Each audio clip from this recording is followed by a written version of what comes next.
சினிமாவை எடுத்து அது எப்பவும் போல் ஒரு கோட்டு மாதிரி ஒரு லியோ மாதிரி எடுத்தால் பிரச்சனையே கிடையாது. சினிமாவில் வந்து அரசியலில் திணிக்கணும்னு நினச்சிங்க பார்த்தீங்களா, சிக்கல் அதனால தான் எனக்கு இல்லை. ஒருவேளை எம்ஜிஆர் மாதிரி வரணும்னு ஆசைப்பட்டு அதை தான் சொல்கிறேன் சார். சம்பவத்தில் விஜயோட மனநிலை எப்படி சார் இருக்கா? மனநிலாம் ஒன்றும் இல்லை சார், என்ன சரக்கச்சு தூக்கிட்டு அப்போ எனக்கு செம்ம கோவம் இதெல்லாம் கேட்டுருந்தீங்கன்னா சார் ரொம்ப மோசமாக பேசுகிறாங்க சார். என் தலைமை படம் தளபதி படம் ரிலீஸ் ஆகலன்னா அவ்வளோ தேட்டரே இருக்காதுங்கிறாங்க. இப்போது நல்லா புரியுங்க, சென்சார் போர்டில் இருக்கிற மெம்பர்ஸை வந்து எவ்வளோ அசிங்கமாக கொச்சையாக பேசுகிறாங்களோ, அவங்க நினச்சாலும் மொத்த படமே கூட இந்த படத்தை வந்து வெளியிட முடியாது, வந்து தகுதி இல்லைன்னு சொல்கிறாங்கன்னு வச்சுங்க. அப்போ என்ன பண்ணுவீங்க நீங்கள்? எந்த தைரியத்தில் நீங்கள் வந்து இந்த தேதியில் படம் வரும்னு சொல்லிட்டு நீங்கள் வந்து தேதி அறிவிக்கிறீங்க? தூத்துக்குடி சம்பவத்தை வந்து காட்டும் போது கடுமையாக வந்து சில வசனங்கள் வைக்கிறாங்க. அது மத்திய மாநில அரசு ரெண்டுமே தாக்குற மாதிரி இருக்குது. நீங்கள் எப்போ சிஎம் ஆவீங்கன்னு இவரை கேட்குற மாதிரியும், அது மக்கள் முடிவு பண்ணுவாங்கன்னு சொல்லி மக்களை காட்டுற மாதிரி கடைசி கிளைமேக்ஸில் தான் பராசக்தி பெரிய அளவில் வெற்றி அடைஞ்சிச்சுன்னா பொலிட்டிக்கல் கேரியர் நமக்கு வந்து டேமேஜ் ஆகிடும் சொல்லிட்டு விஜயே திட்டமிட்டு இதை வந்து டிஎம்கேவை டேமேஜ் பண்ணுவார்னு பார்த்தா இவர் நம்ம தலையிலே கை வைக்கிறார் சொல்லிட்டு இது தகவல் வந்து அங்கே மேலோட வரைக்கும் போன பிறகு அந்த சுச்சுவேஷனில் தான் இவருக்கு வந்து சிபிஐலேருந்து சம்மன் அனுப்பப்படும். இந்த வசனமாக இருக்கட்டும், அவருக்கு திட்டத்துக்கு வைக்கிற பேராக இருக்கட்டும், இது எல்லாமே வந்து பார்த்தீங்கன்னா மதங்களை வந்து தேவையில்லாமல் இவர் என்ன டச் பண்ணி எடுத்துருக்கிறாரு. புதிய சிந்தனை நேயர்களுக்கு வணக்கம். இன்றைய சிறப்பு நேர்காணலில் நம்முடன் இணைந்திருக்கும் சிறப்பு விருந்தினர் மூத்த பத்திரிகையாளர் திரு சேகுவார ஜெய்சங்கர் அவர்கள். சார் வணக்கம். வணக்கம். அதாவது பார்த்தீங்கன்னா 2 நீதிபதிகளும் ஏகப்பட்ட கேள்வி கேட்டிருக்காங்க. ஒன்று, சென்சார் சான்றிதழ் வாங்காமல் நீங்கள் எப்படிங்க ரிலீஸ் தேதியை வந்து அறிவிச்சிங்க அப்படிங்கிற கேள்வி. இன்னொன்று வந்து நீங்கள் வந்து எதுக்கு நம்ம சென்சார் போர்டுக்கு வந்து கால அவகாசம் கொடுக்கணும், கால அவகாசம் கொடுக்காம எப்படி நீங்கள் வந்து தீர்ப்பு வழங்கலாம் அப்படின்னா காலையில் தீர்ப்பு வழங்கிய அந்த ஆஷா அவர்களுக்கும் இன்னைக்கு கேள்வி எழுப்பியிருக்காங்க. என்னதான் சார் நடக்குது? இல்லை, பொதுவாக வந்து நல்ல கேள்வி, இது சரியான கேள்வி தான். நீங்கள் வந்து ஒரு சென்சாரில் சர்டிஃபிகேட் வாங்கின பிறகு தான் நீங்கள் வந்து எப்போ எந்த டேட்டு நீங்கள் ரிலீஸ் டேட்டு அறிவிக்கணும். ரிலீஸ் டேட்டு வெளியினா படம் என்னைக்கு வந்து தேட்டரில் வெளியாகுதுன்றதை நீங்கள் வந்து அறிவிக்கணும். நீங்கள் ஒரு டேட்டை வந்து அறிவிச்சுட்டு இந்த டேட்டை ரிலீஸ் ஆகுதுன்னு சொல்லிட்டு அப்புறம் இப்போ வந்து எங்களுக்கு நெருக்கடி கொடுத்தீங்கன்னா எப்படின்னு சொல்கிறாங்கல்ல. இது கடந்த காலத்தில் இது நல்ல கேள்வி சார். இது இனிமேலாவது கொஞ்சம் வந்து இந்த சினிமாவை தயாரிக்கிறவங்க வந்து சென்சார் சர்டிஃபிகேட் வாங்கிட்டு இதுதான் ரிலீஸ் தேதியை அறிவிங்க. இதுதான் முறை, இதுதான் மரியாதை. உங்கள் படம் வந்து எதுக்காக சென்சாருக்கு அனுப்புறீங்க? படம் வெளியிட தகுதியா இல்லையா? அவங்க நினச்சாலும் மொத்த படமே கூட இந்த படத்தை வந்து வெளியிட முடியாது, வந்து தகுதி இல்லைன்னு சொல்கிறாங்கன்னு வச்சுங்க. அப்போ என்ன பண்ணுவீங்க நீங்கள்? எந்த தைரியத்தில் நீங்கள் வந்து இந்த தேதியில் படம் வரும்னு சொல்லிட்டு நீங்கள் வந்து தேதி அறிவிக்கிறீங்க? இது தேவையில்லாது தானே. இப்போ ரசிகர்களே இல்லை, எந்த எதிர்பார்ப்பும் இல்லைன்னு சொன்னால் பரவாயில்ல. ஆமாம், அதான் நீங்கள் ரசிகர்களை வந்து தற்கொலை கூட்டங்களை உருவாக்கி வச்சுட்டு எப்போ ஒன்றாலும் படம் ஓட போகுது. ஆமாம், இந்த ஒரு தற்கொலை கூட்டங்களை வச்சுட்டு ரொம்ப பெரிய எதிர்பார்ப்பு வச்சுட்டு இந்த டேட்டில் வந்து நான் படத்தை ரிலீஸ் பண்ணுறேன்னு சொல்லிட்டு அந்த டேட்டில் வந்து சென்சார் போகும்போது அங்கே ஏதாவது பிரச்சனை வரும்போது, ஒரு பஞ்சாயத்து வரும்போது அந்த பஞ்சாயத்து கொண்டு போய் கோர்ட்டில் கொண்டு போய் வந்து போடுற நிலைமை இருக்கும்போது, இவ்வளோ பிரச்சனை இருக்கும்போது எப்படி நீங்கள் முன் தேதியிட்டு நீங்கள் முன்னாடியே ஒரு தேதியை அறிவிக்கிறீங்க இந்த தேதியில் படம் ரிலீஸ் ஆகும்னு சொல்லிட்டு அப்படின்னு கேட்ட கேள்வி ரொம்ப நியாயமான கேள்வி. ஆனால் கடந்த காலத்தில் இந்த மாதிரி நடந்திருக்கு. கடந்த காலத்தில் பல படங்கள் வந்து ஒரு குறிப்பிட்ட டேட்டை ஃபிக்ஸ் பண்ணிவிட்டு பொங்கல் ரிலீஸு, தேதி கூட சொல்ல மாட்டாங்க, வர பொங்கல் ரிலீஸு. இல்லை சார், அது 3 மாதம் 4 மாதத்துக்கு முன்னாடியே அறிவிச்சிருவாங்க சார். அப்போ நீங்கள் அதுக்கு முன்னாடியே கொண்டு போயிட்டு அந்த நாம்ஸ் எல்லாம் பார்த்து பிஃபோர் டேட்டில் கொண்டு போயிட்டு நீங்கள் வந்து கொடுக்கணும். ஒன்று. ரெண்டாவது, எந்த பஞ்சாயத்தாக இருந்தாலும், எந்த பஞ்சாயத்துனா என்ன, இந்த கட்டிங் ஒட்டிங்லாம் இருக்கு இல்லையா, அந்த பஞ்சாயத்தெல்லாம் நீங்கள் உடன்படுற மாதிரி இருந்தால் நீங்கள் தைரியமாக சொல்லலாம். வெறும் இந்த பஞ்சாயத்து சென்சார் போர்டில் மட்டுமே கட் பண்ண மாதிரி. ஆமாம், கோர்ட்டுக்கு நீங்கள் ஒரு கட்டத்துக்கு மேலே நீங்கள் கோர்ட்டுக்கு போகிறீங்க. காரணம் என்ன, இங்கே இந்த காட்சியெல்லாம் கட் பண்ணால் படத்தோட வந்து அந்த சாரம் போயிடுது அப்படின்னு சொல்லி தான் நீங்கள் வந்து கோர்ட்டுக்கு போயிட்டு இதை அனுமதிக்கணும்னு கேட்குறீங்க. என்ன தைரியம்னு கேட்குறேன் நான். இப்போ நான் கேட்குறேன், இந்த கோர்ட்டில் இப்போ பார்த்தீங்கன்னா இப்போ தீர்ப்பே பயாஸ்டுன்ற மாதிரி ஆயிடுச்சு, பாரபட்சமாக இருக்குது. ஏன்னா உயர்நீதிமன்றம் என்ன கேள்வி கேட்குது, ஃபஸ்ட் பெஞ்ச் என்ன கேட்குதுன்னா, ஸ்பெஷல் பெஞ்ச் என்ன கேட்குதுன்னா, இந்த நீதியரசர் வந்து பாரபட்சன்றதோட என்ன கேட்டால் இப்படி சொல்லலாம், ஒரு வார்த்தை என்ன சொன்னால், அவங்க சைடில் கேட்காம பதில் மனு தாக்கல் பண்ணுறதுக்கு சென்சார் போர்டு கேட்காம வந்து அவசரமாக வந்து இந்த தீர்ப்பை கொடுத்துட்டாங்கன்னு சொல்கிறாங்கன்னு வச்சுக்கிறேன். கடந்த காலத்தில் பல நீதிமன்றங்கள் இப்படி நடக்குது. அப்புறம் இது நான் காலையே எதிர்பார்த்தது தான். ஏன்னா ஆனால் இருந்தாலும் ஒரு சொல்லுவாங்களே, ஒரு பார்வை வந்து மத்திய அரசோட வந்து ஒரு கனிவான பார்வை வந்து ஒரு பக்கம் இருக்குது, அதனால் எப்படி ஆகுமோன்னு இருக்குது. ஆனால் நீதிமன்றம் வந்து சரியாக செயல்படுது அப்படின்னு நம்ம இதை எடுத்துக்க முடியும். ஏன்னா சரியாக செயல்படுனா விஜய்க்கு எதிராக தீர்ப்பு கொடுத்தா நான் சொல்ல, எதுக்கு இவ்வளோ அவசரம்? நீதிமன்றம் கேட்ட கேள்வி நியாயமானது. என்னன்னு கேட்டால் பெஞ்சு கேட்குற கேள்வி கரெக்ட் தான். என்னென்னா, எதுக்காக இவ்வளோ வந்து ஒரு டேட்டை நீங்கள் ஃபிக்ஸ் பண்ணிட்டு எதுக்கு நீங்கள் எங்களுக்கு ப்ரெஷர் கொடுக்குறீங்க? ஒன்று. ரெண்டாவது வந்து கேட்டால் வந்து கீழமை, அதாவது அது கேட்டால் வந்து தனி நீதிபதி கொடுத்த அந்த நீதிபதி சார் தீர்ப்பு வந்து செல்லாது. காரணம்னா அந்த சைடில் கேட்கணும். இப்போ 2 பேரும் பஞ்சாயத்தார் போகிறாங்க சார், பஞ்சாயத்து கொண்டு போகிறாங்க பஞ்சாயத்தார்கிட்ட, 2 பேருடைய பிராதம் கேட்கணும்ல சார். ஒருத்தர் குற்றச்சாட்டு மட்டுமே கேட்டுட்டு அப்படியே நீங்கள் தீர்ப்பு சொல்கிறதுன்றது எப்படி சரியாக இருக்கும்? கண்டிப்பாக. ரெண்டாவது யார் மீது வந்து குற்றம் வந்து சாட்டப்பட்டிருக்கோ அவங்க தரப்பில் வந்து கேட்கணும்ல, பதில் மனு தாக்கல் செய்து, அதுதானே சரியா இருக்கும். கண்டிப்பா சார். ஆனால் சென்சார் போர்ட் என்ன சொல்றாங்கன்னா, மதம் ராணுவம் சார்ந்து இப்போ இதில் இந்த படத்தில் இருக்கு, ராணுவ குறியீடுலாம் பயன்படுத்தியிருக்காங்க, அதுக்கெல்லாம் பர்மிஷன் வாங்கல, மதம் சார்ந்து இருக்கு. அது என்ன சார் மதம் சார்ந்து? சார் இங்கே இந்த படத்தோட பல லைனில் படம் முழுக்கமே சில வந்து லைன்கள் வந்து சோர்சஸ் மூலமாக எனக்கு தெரிய வந்தது. சோர்சஸ் மூலமாக தான். அது யார் சோர்ஸ்னு கேட்காதீங்க, தரமாட்டாங்க படம். ஆமாம், சோர்ஸ் மூலமாக எனக்கு இப்போ எல்லாரும் அப்படி தானே சொல்லணும். ஆமாம், சோர்ஸ் கேட்டால் கொடுக்க மாட்டாங்கல்ல, சோர்ஸ்னு சொல்லிட்டா முடிஞ்சிச்சு. என்ன படத்தில் வந்து சவுக்கு சங்கர் மாதிரி பேசுறீங்க சார். அப்படி தான் சொல்லி ஆகணும். இப்போ ஏன்னு கேட்டீங்கன்னா அப்படி சொல்லிட்டா பிரச்சனை இல்லை, சரிங்களா? ஏன்னா அந்த படத்தில் வரக்கூடிய ஒரு சில லைன் வார்த்தைகள் இதெல்லாம் வந்து நமக்கு தெரிய வரும்போது கேட்டால் பிரணவ மந்திரம்னு சொல்லுவாங்க சார், ஓம்ன்றது. அது வந்து பொதுவாக இந்துக்கள் வந்து அந்த ஓம்ன்ற அந்த ஒரு வார்த்தை வந்து பயன்படுத்துவாங்க. கோயில்களில் வந்து அந்த ஹம்மிங் சவுண்ட் போயிட்டே இருக்கு, அந்த ஓம்ன்ற வார்த்தை. அதில் வந்து இதில் நாசகரமான திட்டத்துக்கு இப்போ ஓம்ன்ற வார்த்தையை நீங்கள் பயன்படுத்தவே கூடாதா, அதுக்கெல்லாம் நீங்கள் சென்சார் கொடுத்தீங்கன்னா எதுக்கு பயன்படுத்துகிறாங்கன்றது தான் முக்கியம். ஓம்ன்ற வார்த்தை படங்களில் வரலையா, ஓம்ன்ற வந்து வார்த்தை வந்து வசனமாக வரலையா, ஆனால் வந்திருக்குதான். இந்த இடத்த தான் இங்கே பார்க்கணும். அதான் நான் ஏற்கனவே உங்களுக்கு சொன்ன பார்த்தீங்களா ஒரு விஷயத்தில். அதுதான் இங்கே வந்து இந்த எந்த இடத்துல பயன்படுத்தியிருக்காங்க, எந்த இடத்துல கேட்டிங்கன்னா ஒரு நாசகரமான திட்டத்துக்கு, அதாவது இந்தியாவை அழிக்கக்கூடிய ஒரு நாசகரமான திட்டத்துக்கு வந்து வில்லன் வைக்கிற பேர் வந்து ஓம். சொல்லி முடிஞ்சு எப்படி சார் இதை நீங்கள் சொல்லுங்கள், நியாயமா? யாருவாங்களா நம்ம ஆளுங்க? நீங்கள் எந்த வார்த்தையாக இருந்தாலும் ஒரு குறிப்பிட்ட ஒரு மதம் சார்ந்த வார்த்தையை கூட நான் சொல்லலை, நீங்கள் அது சொன்னாலும் இதுவாகிடும். இறை நம்பிக்கை உள்ளவங்க, பெரும்பாலான இந்துக்கள் இறை நம்பிக்கை உள்ளவங்க அந்த ஓம்ன்ற வார்த்தையை பயன்படுத்துவாங்க. நீங்கள் எந்த வார்த்தை வச்சாலும் தப்பு தான். இப்போ கிறிஸ்தவர்கள் அதிகமாக பயன்படுத்தக்கூடிய அல்லேலூயான்னு வச்சிங்கனாலும் அதுவும் தப்பு தான். கண்டிப்பாக. வந்து இஸ்லாமியர்கள் அதிகம் இன்ஷா அல்லான்னு வச்சாலும் அதுவும் தப்பு தான். எந்த மதத்தையும் மதம் சார்ந்தவங்களையும் வந்து ஒரு இறை நம்பிக்கை உள்ளவர்களையும் வந்து மனதை புண்படுத்துகிற மாதிரி ஒரு வார்த்தையை நீங்கள் பிரணவ மந்திரம்னு சொல்லுவாங்க, ஓம். அதை வந்து இந்தியாவை அழிக்கிற நாசகரமான திட்டத்துக்கு அது வில்லன் வந்து அந்த பேரை வைக்கிற மாதிரி நீங்கள் பண்ணுறீங்கன்னா இது எப்படி சரியாக இருக்கும்? இதை தாண்டி இன்னும் சில காட்சிகள் இருக்குன்னு சொல்கிறாங்க. இவர் வந்து படத்தில் வந்து தூத்துக்குடி சம்பவத்தை வந்து காட்டும் போது கடுமையான வந்து சில வசனங்கள் இருக்கிறாங்க. அது மத்திய மாநில அரசு ரெண்டுமே தாக்குற மாதிரி இருக்குது தூத்துக்குடி சம்பவம்.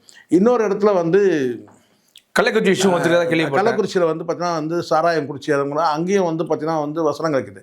இதுக்கு இடையில் வந்து பார்த்தீங்கன்னா வந்து அனிதாவுடைய இந்த நீட் மரணம் இருக்குல்ல, அதில் வந்து சில வசனங்கள் எடுத்து பேசுகிறது. இது எல்லாமே வந்து மத்திய மாநில அரசுகளை வந்து கடுமையாக இருக்குது. அது குறிப்பாக வந்து மாநில அரசு சார்னா விட்டுருவாங்க. இது சென்சார் போர்டு, மத்திய அரசு கண்ட்ரோல் இருக்குது. நீங்கள் மத்திய அரசை சாடுறீங்கன்னு வச்சுங்க, அதை தாண்டி இன்னும் சில பல வசனங்கள் உள்ளே வந்து பார்த்தீங்கன்னா இராணுவம் குறித்து வரக்கூடிய வசனங்கள், சில நையாண்டி பண்ணக்கூடிய விஷயங்களாக இருக்குது. நையாண்டினா கேலி கிண்டல் பண்ணுற மாதிரி வசனங்கள் இருப்பது அது கடுமையாக வந்து வசனங்கள். நான் யார் பேசணும், இது வந்து கதாநாயகன் பேசுகிறது கிடையாது. கதாநாயகன் இராணுவத்தில் பணியாற்றக்கூடியவராக இருக்கிறாரு. ஆனால் அந்த இராணுவத்தையே வந்து வில்லன் கேரக்டர் வரக்கூடிய மாபியாக்கள் வந்து கேலி கிண்டல் பண்ணுற மாதிரி காட்சி. ஸோ இந்த மாதிரி நிறைய வந்து பிரச்சனைகள் இருக்குது. இல்லை இப்போ நீங்கள் சொன்ன மாதிரி பண்ணீங்க சார். இப்போ கள்ளக்குறிச்சி இஷ்யூவை பேசியிருக்காரு, ஸ்டெர்லைட் மேட்டை பேசியிருக்காரு, அதுக்கப்புறம் அனிதா வீட்டுக்கெல்லாம் போயிருக்காரு, அந்த சீன்லாம் வருது. கூடவே இந்த கரூர் சம்பவம் சீன் வருது அப்படி சார். அதுதான் கடைசியாக வந்து கிளைமேக்ஸில் இந்த படம் இவ்வளோ சிக்கலானதுக்கு காரணம் என்ன தெரியுமா? முதல்ல இவங்க பிளானே வந்து இந்த படத்தை வந்து தீபாவளிக்கு வெளியிட்டணும் அவங்களுக்கு. ஆமாம், இந்த படத்தை வந்து தீபாவளிக்கு ஜனநாயகம் வந்து தீபாவளிக்கு பிளான் பண்ணது சார். பராசக்தி தான் பொங்கலுக்கு பிளான் பண்ணது, சரிண்ணா? தீபாவளிக்கு ரிலீஸ் பண்ணணும். ஆனால் இவங்க வந்து என்ன செய்யணும்னா அந்த பிளானை தள்ளி போடுறாங்க. எதுக்கு சார்? படம் வந்து பெரிய அளவில் நம்ம பேசக்கூடிய அளவுக்கு கேட்டால் எலெக்ஷன் நெருக்கத்தில் நம்ம அதை வெளியிட்டோம்னா பெரிய அளவில் போகும்னு சொல்லி இவங்க பிளான் வந்து மாறுறது எங்கன்னு கேட்டிங்கன்னா, அந்த விக்கிரவாண்டி மாநாடு வரைக்கும் கூட அந்த படத்தில் சில காட்சிகள் சேர்க்கணுன்ற எண்ணம் இல்லை. விக்கிரவாண்டி மாநாடு தாண்டி மதுரை மாநாடு மிகப்பெரிய அளவில் கூட்டம் வந்து கூட்டத்தை பார்த்தோம்னா அந்த மாநாட்டு காட்சியையும் அதுக்கு பிறகு வந்து பார்த்தீங்கன்னா ஒவ்வொரு வந்து சுற்றுப்பயணம் போகிறாரு, திருச்சி போகிற இடத்துலாம் வந்து பார்த்தீங்கன்னா வந்து இவர் எங்கெல்லாம் சுற்றுப்பயணம் போகிறாரோ அங்கெல்லாம் அதை காட்சிப்படுத்தி பயன்படுத்தணும்னு முடிவு பண்ணாங்க. அதில் உச்சகட்டமாக வந்து படத்தில் வரக்கூடிய ஒரு சில கேரக்டரில் வந்து நிஜத்தில் இருக்க சில கேரக்டர் உள்ளே கொண்டு வந்தேன். அது யாரும் கரூர்னு சொன்னதை நீங்கள் யாரை கொண்டு வந்திருப்பாங்கன்னு பார்த்துங்க. ஆமா. அப்படி சில கேரக்டர்களை உள்ளே கொண்டு வந்து கரூரில் வந்து பார்த்தீங்கன்னா மிகப்பெரிய ஒரு கூட்டத்தை கொண்டு சொல்லி அதுக்காக 63 ட்ரோன் கேமரா வச்சு கேட்டால் மொத்தமாக ஷூட் எடுத்து பண்ணி அது எல்லாத்தையும் பதிவு பண்ணி படத்தில் கொண்டு வர பிளான். இமேஜ் பெருசாக கட்டுற மாதிரி. கரூரில் இந்த சம்பவம் நடந்ததுனால நான் கேட்டேன்னா டோட்டலாக சிபிஐ வரைக்கும் வழக்கு போனதுனால இந்த குற்றச்சாட்டும் வந்து பார்த்தீங்கன்னா நானும் நிறைய இடத்துல பேசியிருக்கிறேன். அண்ணன் நக்கீரன் கோபால் ஆதாரப்பூர்வமாக நிறைய விஷயத்தில் அவர் பேசியிருக்காரு. அப்போ இது என்ன ஆயிடுச்சுன்னு கேட்டிங்கன்னா இது வந்து சிபிஐ விசாரணைக்கெலாம் போகும்போது மோட்டிவேஷன் ஆகிடும். இந்த கரூர் சம்பவமே வந்து பார்த்தா படம் ஷூட்டிங்காக வந்து திட்டமிட்டு இவங்க காலதாமதமாக வந்தாங்கன்னு சொல்லி அப்படி நமக்கு விசாரணைக்கு எதிராக போயிடும்ன்றதுக்காக என்ன செய்யணும்னா அந்த படத்தில் அந்த காட்சியெல்லாம் கட் பண்ணிட்டாங்க. டோட்டலாக கிளைமேக்ஸில் ஒரே ஒரு காட்சியில் வந்து கேரவன் மேலே நின்று இவர் வந்து பேசுகிற மாதிரி ஏஐ மூலமாக உள்ளே வந்து கொண்டு வந்தாங்க. அதையும் கூட நான் சொன்னேன். என்னன்னு கேட்டால் படம் வந்து கடைசி காட்சிகள் வந்து பார்த்திங்கன்னா வந்து ஷூட் ஓடிட்டு இருக்குது மறுபடியும். ஏன்னா பல காட்சிகள் உள்ளே இருக்கிற காட்சியை கட் பண்ணிவிட்டு இதில் வந்து ஏஐ மூலமாக உள்ளே கொண்டு வராங்க அப்படின்றத நான் அப்போ சொன்னேன். ஒரிஜினலாக காட்ட முடியாதுல்ல. அதனால ஒரு பக்கம் லேட் ஆகிடுச்சு, சொதப்பலாயிடுச்சு, லேட் ஆகிடுச்சு. வந்து பல குற்றச்சாட்டு வைக்கும்போது கூட எச் வினோத் வாயத்தை வந்து பேசவே இல்லை. எச் வினோத் தாராளமாக பேசலாமே. இதில் வந்து அந்த கேரனுக்குள்ளே எச் வினோத் இருந்தார். இந்த ஜனநாயகம் ஷூட்டிங்கில் வந்து கடைசி காட்சியை வந்து இணைக்க போகிறாங்க. எச் வினோத் எதுக்கு வாயத்தை வந்து பேசுகிறாருன்னா பகவந்த் கேசரி மாதிரி படம் வந்து ரீமேக்குன்னு சொன்ன உடனே அதுக்கு பேசுகிறவர் பெரிய குற்றச்சாட்டு வருது. கரூர் சம்பவத்துக்கு காரணம் வந்து பார்த்தீங்கன்னா வந்து எச் வினோத் வந்து இந்த கடைசி காட்சியில் இந்த படத்தை வந்து இந்த கரூர் அந்த கூட்டத்தை வந்து கூட்டணுன்றதுக்காகவே வந்து இவங்க வந்து அதை காட்சிப்படுத்துனாங்கன்னு சொல்லும் போது அதுக்கு வாய் திறக்கவே இல்லை. ஆனால் இன்றைக்கி பேசுகிறலடா, மலேசியாவில் போய் பேசுகிற பகவந்த் கேசரி படம் கிடையாதுன்னு சொல்லி பேசுகிற. ஆனால் அன்றைக்கி எவ்வளோ பெரிய குற்றச்சாட்டு வரும்போது பார்த்தீங்கன்னா நீ மறுத்துருக்கணும் இல்லாத மக்களுக்கு தெளிவுபடுத்திருக்கணும்ல. கிடையவே கிடையாதுங்க. ஆனால் உண்மை கரூர் சம்பவத்தில் வந்து இவங்க காலதாமதம் பண்ணி அவ்வளோ பெரிய கூட்டத்தை சேர்த்து கிட்டத்தட்ட 63 வந்து கேமரா மூலமாக வந்து அதை காட்சிப்படுத்தி அதை வந்து படத்தில் கொண்டு வரணும்னு சொல்லி பார்த்தாங்க. அது வந்து வரலாறுல இந்த உலகத்திலேயே அவ்வளோ பெரிய கூட்டம் வந்து எந்த தலைவனுக்கும் கூடலன்னு சொல்லி காட்டணுன்றதுக்காக பண்ணாங்க. அது வந்து என்ன சொல்லுவாங்க பிடிக்கல, பிள்ளையார் பிடிக்க ஆஞ்சநேயர் முடிஞ்சு அது வந்து சொதப்பலாயிடுச்சு. இதுதான் உண்மை. இப்போ வந்து இவங்க என்ன பண்ணுறாங்கன்னா அதை கடைசியாக ரொம்ப சிம்பிளாக வந்து நின்று இவர் கடைசியாக அதை 3 பேர் கேட்குற மாதிரி, யார் இந்த 3 வெண்ணை வெட்டிங்க, யார் இந்த ட்ரக்கே இல்லாமல் படம் எடுக்குமா, கதாநாயகம் இல்லாமல் கூட படம் எடுத்துருவான். ஆனால் ட்ரக் இல்லாமல் படம் எடுக்க முடியாது. யார் லோகேஷ் கனகராஜ். இல்லைனா ரத்தம் இல்லாமல் அவன் படமே எடுக்க மாட்டான்.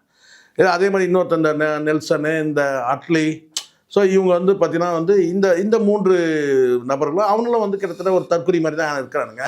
3 பேருக்கு நீங்கள் எப்போ சிஎம் ஆவீங்கன்னு இவரை கேட்குற மாதிரியும் அது மக்கள் முடிவு பண்ணுவாங்கன்னு சொல்லி மக்களை காட்டுற மாதிரி கடைசி கிளைமேக்ஸில் தான் முடியும்.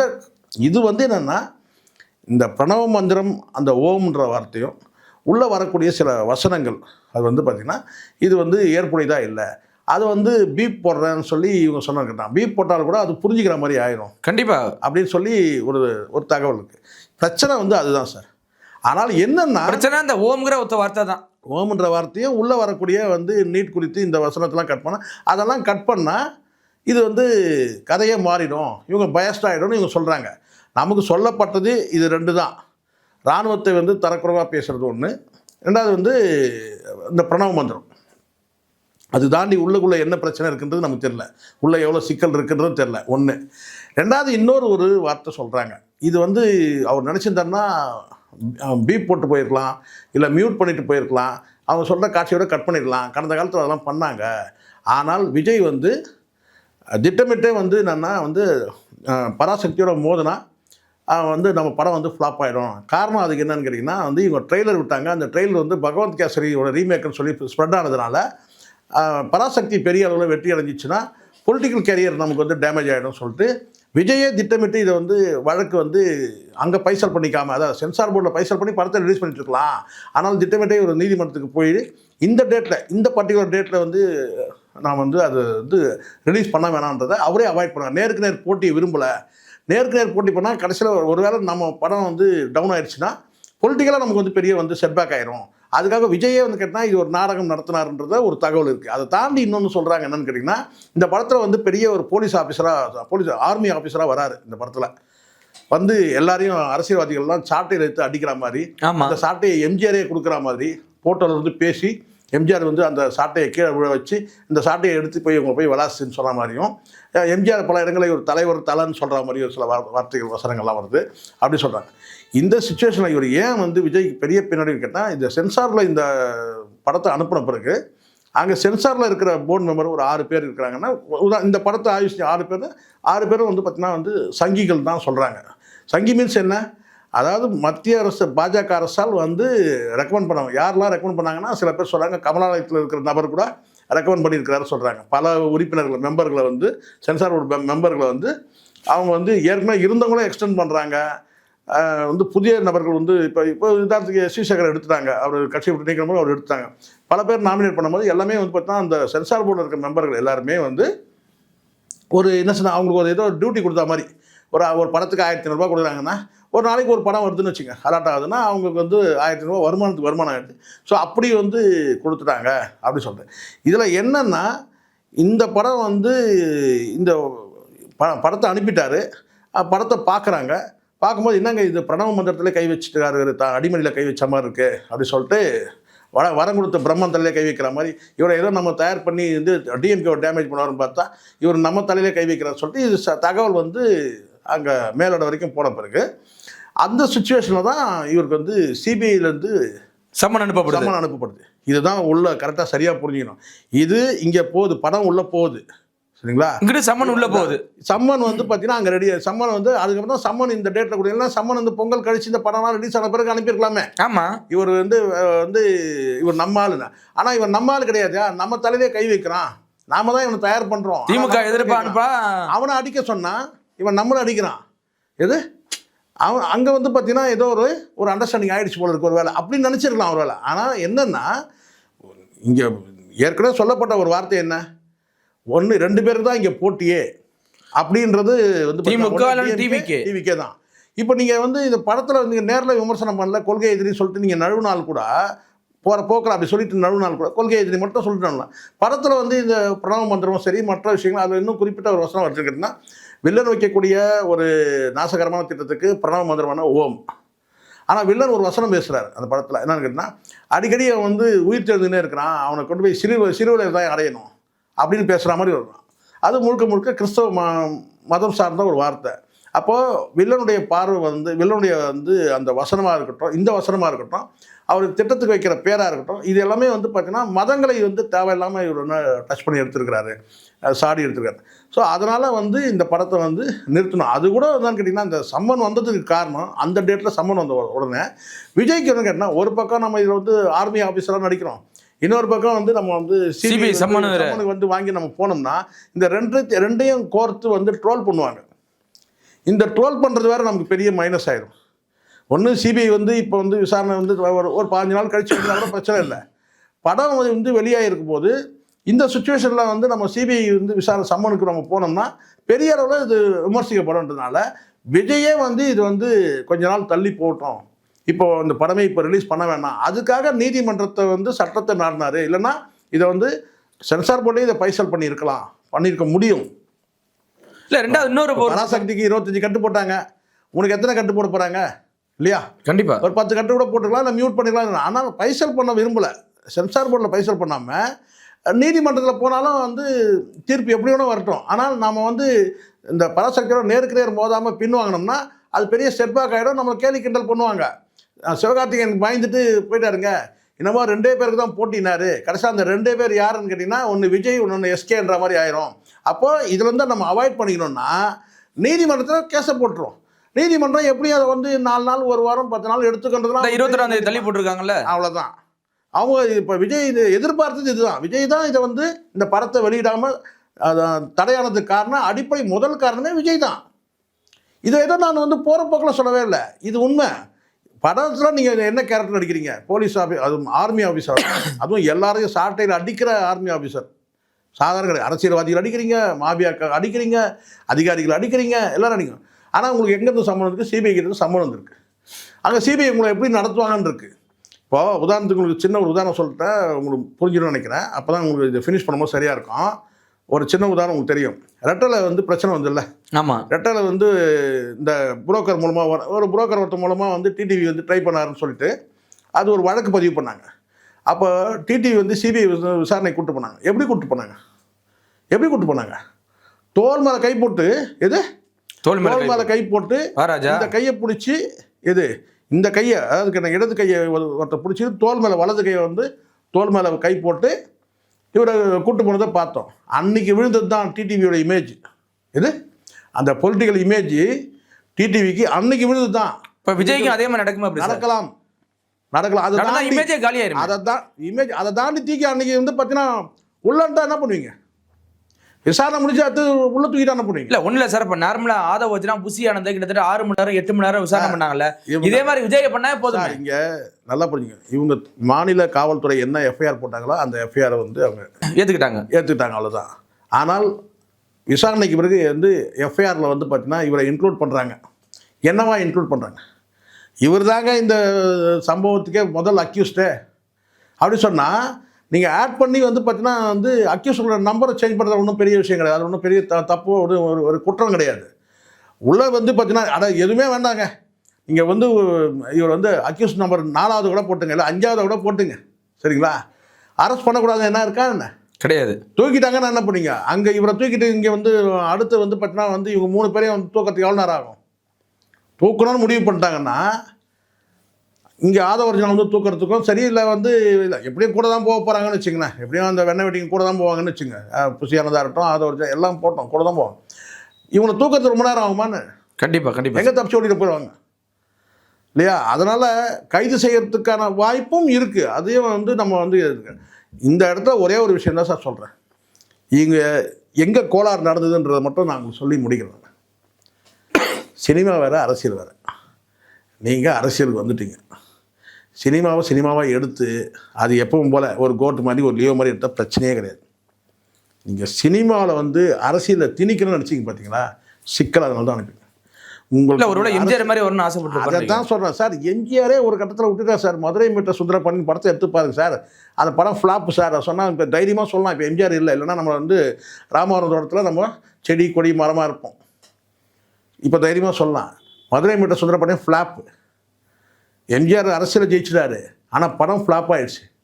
அதுக்கப்புறம் தான் அவர் அந்த அடுத்த படத்துக்கு போல பர்மிஷன் கூட கேட்டார் சார். அவர் மொரார்ஜி தேசாய்க்கு பர்மிஷன் கேட்டார். அவரும் பர்மிஷன் கொடுத்து சிறப்பு அனுமதி. அப்போ வந்து சினிமாவில் நடிக்கக்கூடாது, முதலமைச்சராக வந்து சினிமாவில் நடிக்கலாம்னு கேட்டால் என்ன ஒப்புக்கொண்ட படங்கள்லாம் நான் வந்து முடிக்கணும் அப்படின்றதுக்காக வந்து அனுமதி கேட்டால் அனுமதி கூட கொடுத்துட்டாங்க. ஆனால் வந்து மதுரை மீட்டர் சுந்தரபாண்டியன் ஃப்ளாப் ஆனவர் என்ன கேட்டால் அடுத்தடுத்து நம்ம அசிங்கப்பட வேண்டாம்னு சொல்லிட்டு எம்ஜிஆர் வந்து கேட்டால் 3 நேரம் அரசியலுக்கு போயிட்டார்.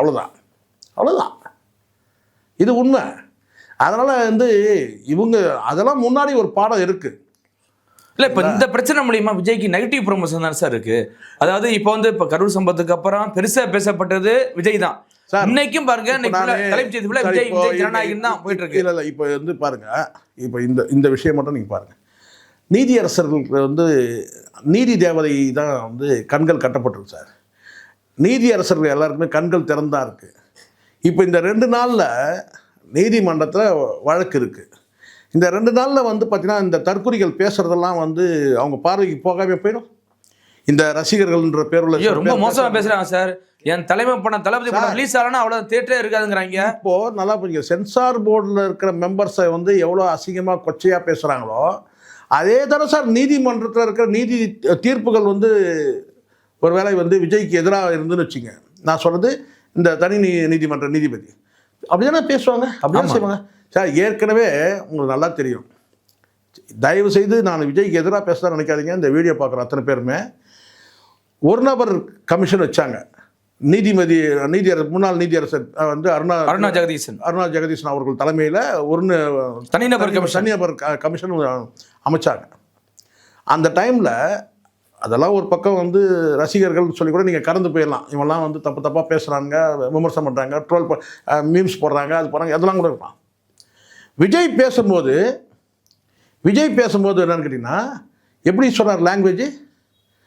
இந்த மாநில அரசு வந்து ஒரு நபர் கமிஷனை வந்து உச்சநீதிமன்றம் தலையில் கொட்டு வச்சு போ அப்படின்னு சொல்லிடுச்சு. சொன்னாரா இல்லையா? சொன்னார். எடுத்து பாருங்க. சொல்லலாமா சார்? சொல்லலாமா? எப்படி இருந்தாலும் நீதியரசர் தானே சார். இங்கே ஆண் பெண்லாம் நான் பேச விரும்பல. நீதியரசர் அவங்க முன்னாள் வந்து நீதியரசர், அவங்க தலைமையில் ஒரு நபர் கமிஷன் மாநில அரசு நாமினேட் பண்ணுறாங்க.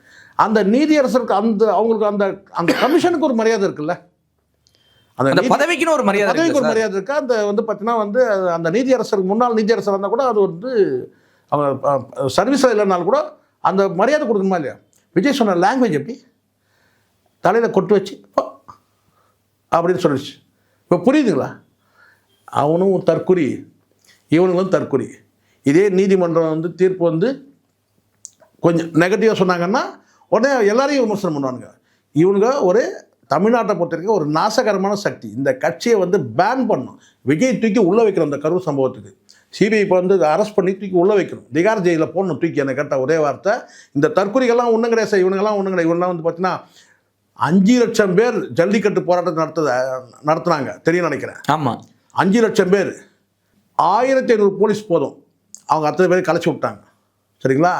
அதே மாதிரி இந்த கூட்டம்லாம் வந்து இந்த வீரவசனம் பேசுகிறோம், இந்த அசிங்கமாக பேசுகிற இந்த பசங்க தற்கொலை பசங்க. சரிங்களா? இவங்களை வந்து பார்த்தீங்கன்னா நம்ம ஸ்டேட் போலீஸ் வந்து ஈஸியாக ஹேண்டில் பண்ணுவாங்க.